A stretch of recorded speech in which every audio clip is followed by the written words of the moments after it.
Welcome to Devon's World. I got a show called He Said, She Said. There, we have conversations to think critically about topics that might be taboo. You're gonna hear some things that are impactful, some things that are compassionate, some things that are funny, and most certainly you're gonna hear some things that are a little crazy. But I can guarantee you it's gonna be entertaining. So, welcome and enjoy. Ready?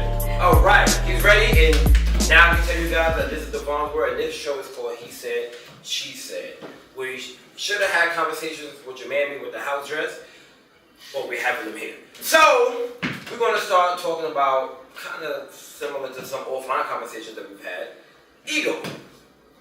And, yeah, I think ego is a tricky thing to talk about. So, I've come to this conclusion, it's not a conclusive thought, let me rephrase that. I've had this idea that a lot of things that happen to us that we claim to be hurt by in relationships are kind of egocentric.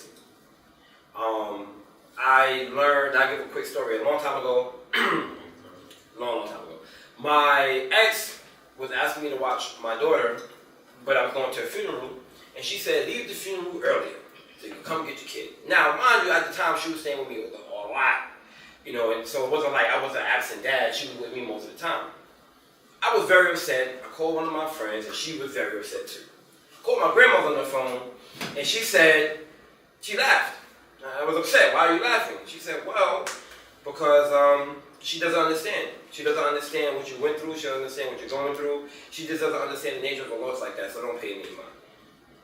And instantly, I wasn't angry anymore, and I realized that was my ego that was being upset. I was hurt by her words because I let her words hurt me.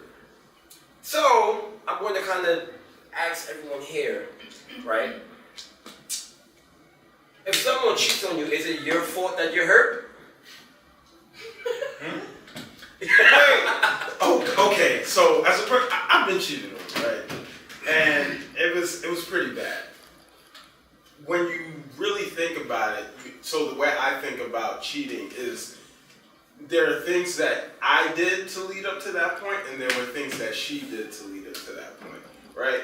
And you have to, the only thing that you can take accountability for is your own actions, right? So in that case, yes, because the only thing you're responsible is for you, right? And you played a part in that.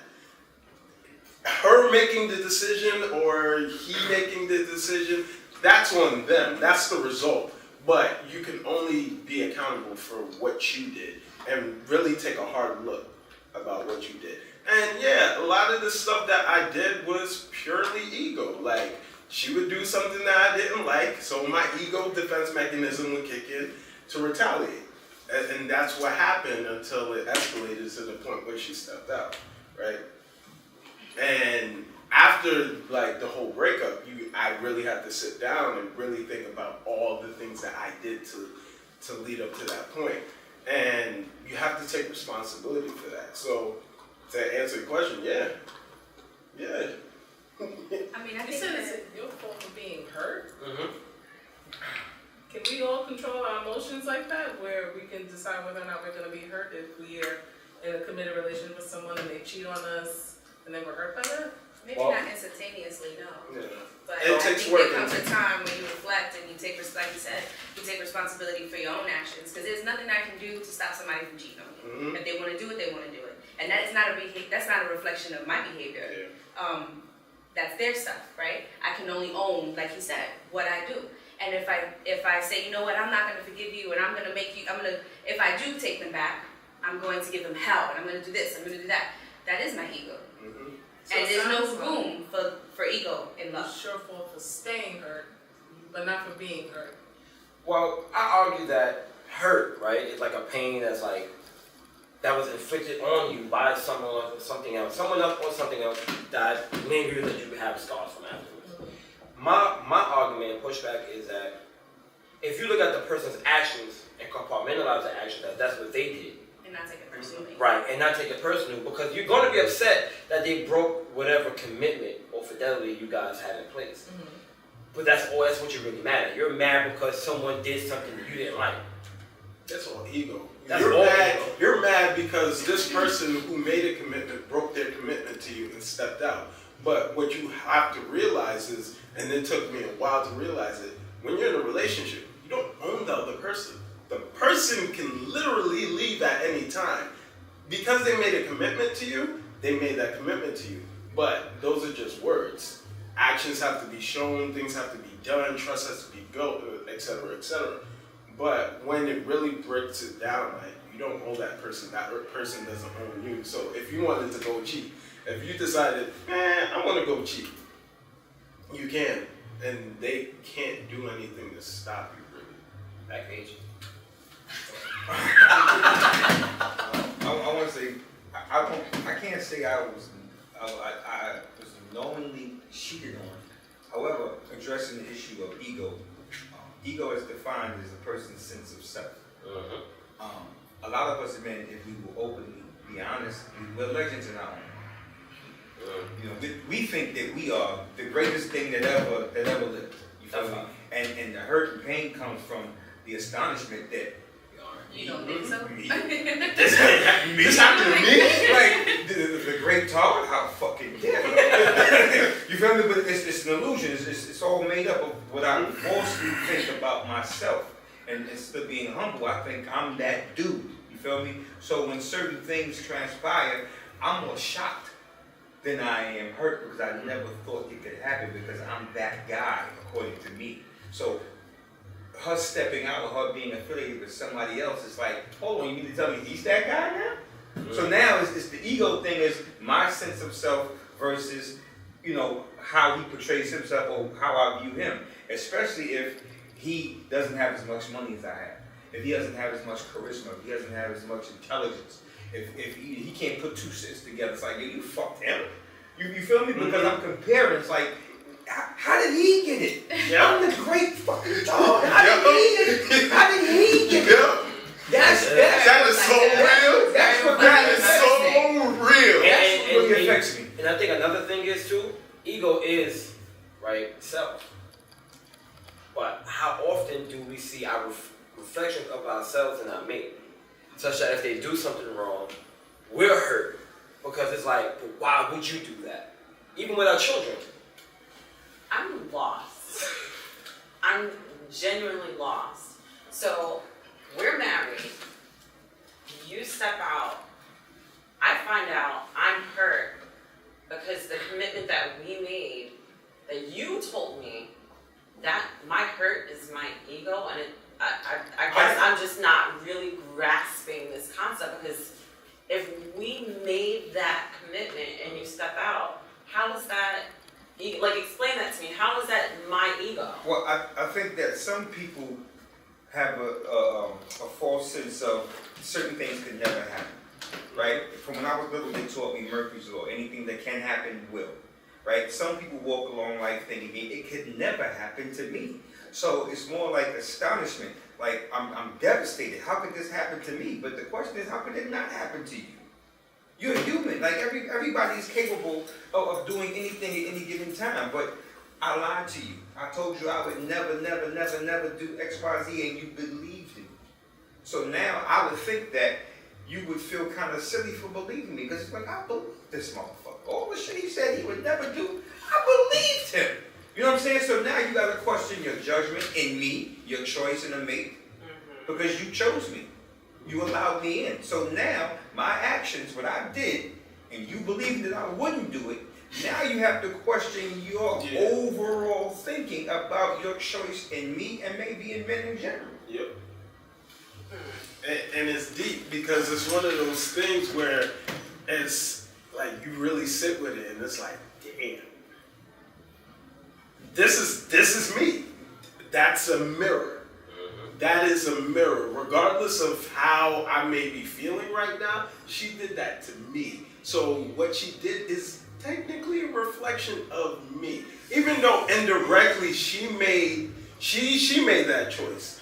But again, there were steps that were made that you did, and there were things that she made, and vice versa. So every time she sees me and she sees that hurt, she knows, damn, I hurt him. That's a reflection of me. That's a reflection of my hurt, the things that I'm dealing with, right? I mean, the only thing I caution against, and I agree with almost everything you said, And then the ego thing, I mean, I agree with the idea of ego sort of impacting, how you see yourself and sort of being delusional about, who you are.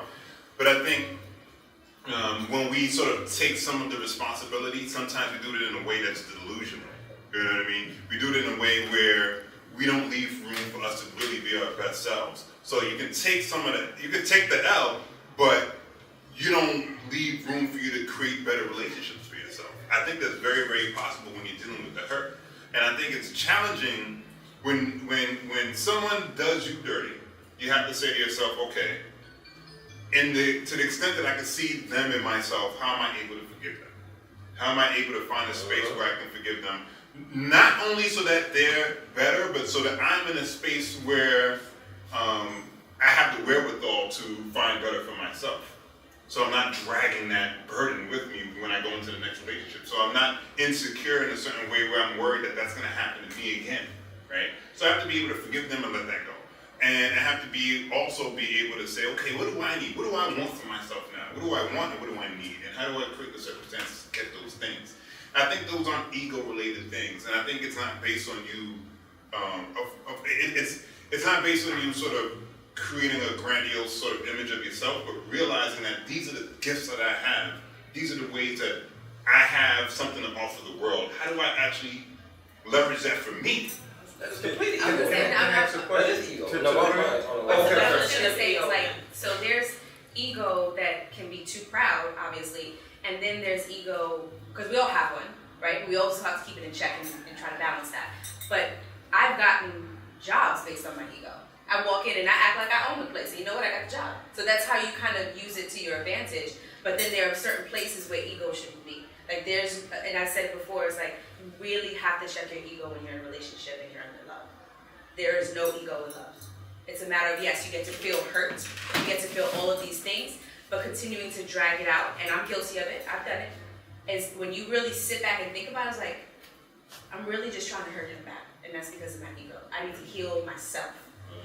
And then I start with my ego first, and then healing process, and so, much like you said. And also, I want to say, sorry, really quick. I also think ego, I don't know if ego is actually who you are or just your perception of who you are. It's a combination.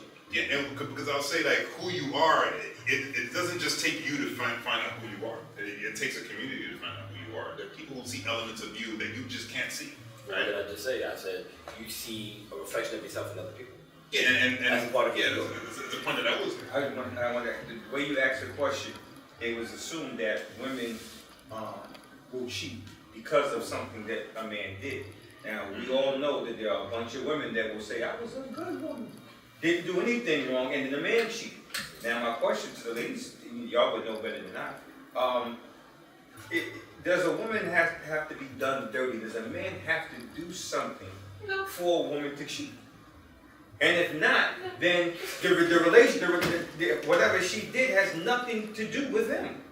It's clearly whatever she wanted to do. Am I right or wrong? I mean, there are situations in which people are in a relationship, and let's say I'm the best woman, and I gave him everything, but then he still cheated. Maybe I gave him too much.